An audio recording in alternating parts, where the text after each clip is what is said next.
There is a truth that for over 50 years has been trying to emerge, but continues to be suppressed. A truth so disturbing that the Church itself has tried to erase it, relegating those who received it to a forgotten corner of Japan. We are talking about Sister Agnes Sasagawa of Akita, a religious woman who knew something that still troubles the ecclesiastical hierarchies today. Despite Bishop Ito having initially recognized her visions as authentic, his successors have done everything to let this story fall into oblivion. Sister Agnes was sent to an isolated monastery in the north of the country, with the absolute prohibition to tell what she had seen. Even mentioning her name became taboo. She was prevented from participating in any public event, from giving interviews, from meeting the faithful. Her correspondence was checked, her communications monitored. A real exile in an attempt to bury a truth too uncomfortable to be accepted. But why so much persecution? Among the revelations received, one in particular makes one's wrists tremble. It concerns the last successor of Peter, who according to the prophecy, will perform a gesture that will forever change the destiny of the Church. Today we will tell you what exactly this prophecy predicts, what action this Pope will take, and how all this is already being prepared in the contemporary world. Stay with us, because after understanding this, we will bring you a story directly from Medjugorje, which offers us a way to face what awaits us. If these topics are close to your heart, help us spread them. A like can do a lot. Thank you from the heart. The case of Akita represents a dark chapter in the history of Marian apparitions. It all began on June 12, 1973, when Sister Agnes saw her guardian angel for the first time. From that moment, a series of extraordinary phenomena upset the quiet life of the convent of the Handmaids of the Eucharist. A wooden statue of the Virgin Mary, about 1 meter tall, began to manifest supernatural signs. It sweated, bled, and above all, cried. The statue wept 101 times over the course of 6 years. But behind these signs lay a much more destabilizing message. The statue not only cried, but spoke. And what it said was so serious that many preferred to pretend not to hear. On October 13, 1973, the anniversary of the last apparition of Fatima, the Virgin Mary revealed to Sister Agnes something terrifying. The work of the devil will infiltrate even the Church in such a way that you will see cardinals against cardinals, bishops against bishops. The priests who venerate me will be despised and hindered by their fellow priests. The ecclesiastical authorities began to worry when it emerged that these apparitions completed what had been left unresolved at Fatima. The famous third secret, of which it is still debated today whether it has been fully revealed, found a disturbing echo in Akita. And when it came to light that the Virgin Mary had spoken of an internal crisis in the Church, of priests who would renounce their vocation, the reaction was immediate: silence and isolation. But the coup de grace came with a revelation that seemed to come out of the apocalypse. In a book attributed to Father Yasuda, Sister Agnes' spiritual guide, but which according to many actually contained the nun's own confidences, there is a sentence destined to cause discussion: Judas and the last pope will deliver Jesus to the enemy.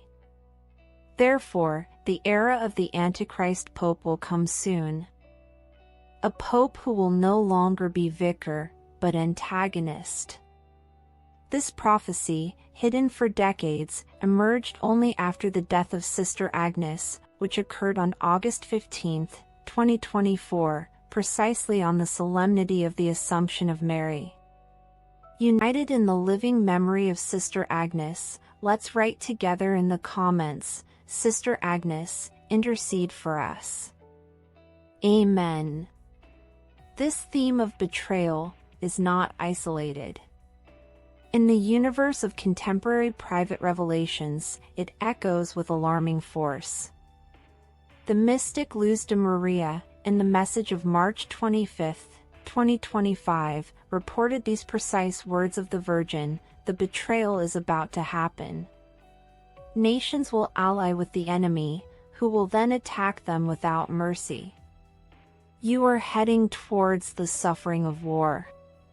And in a message of April 14, 2025, Jesus himself had warned, "Pray, my children, pray for the rulers of nations, who will betray each other."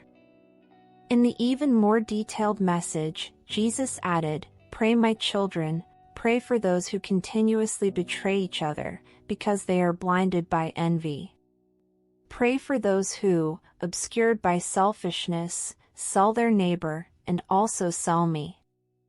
But political betrayal is nothing more than a mirror of a greater one, the spiritual one, of a humanity that has turned its back on heaven. We live in times when apostasy is no longer whispered, but proclaimed, where those who should guard the faith become its first demolisher. The message of Akita warns us, the crisis in the Church is a symptom of a deeper disease that has infected the soul of the West. When spiritual guides lose their way, it is the entire flock that gets lost. And it is no coincidence that right now, as the world approaches a global war, these warnings about the final betrayal emerge. The Church and the world are two sides of the same coin. When one is corrupt, the other also suffers. The signs are everywhere, for those who have eyes to see. The persecution of Christians has reached levels never seen before, while within the Church itself, scandals and divisions multiply.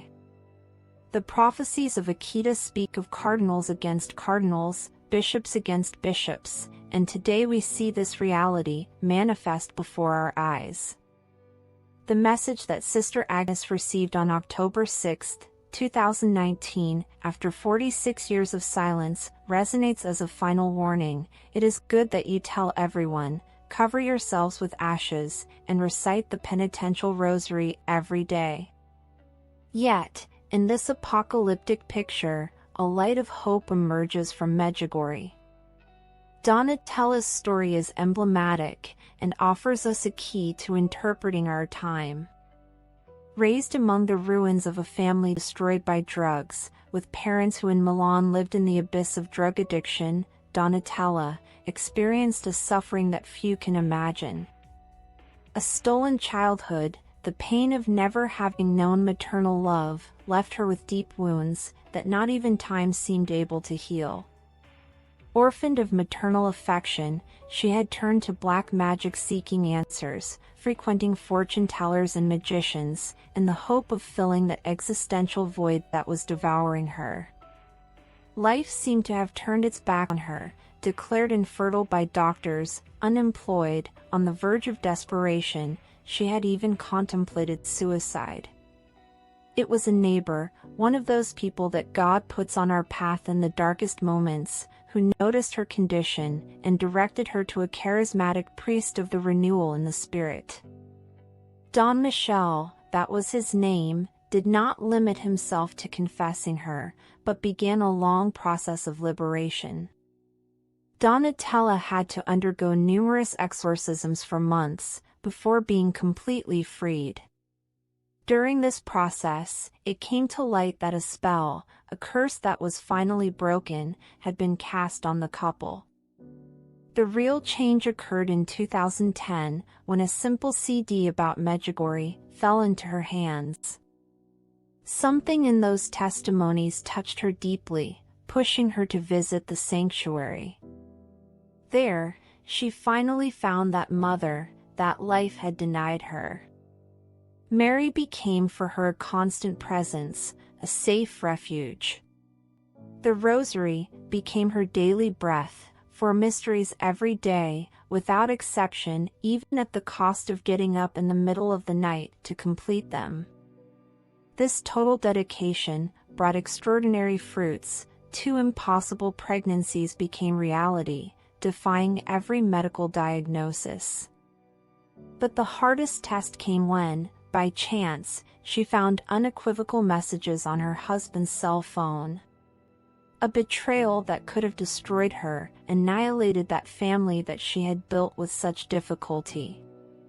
The pain was excruciating, the shock brutal.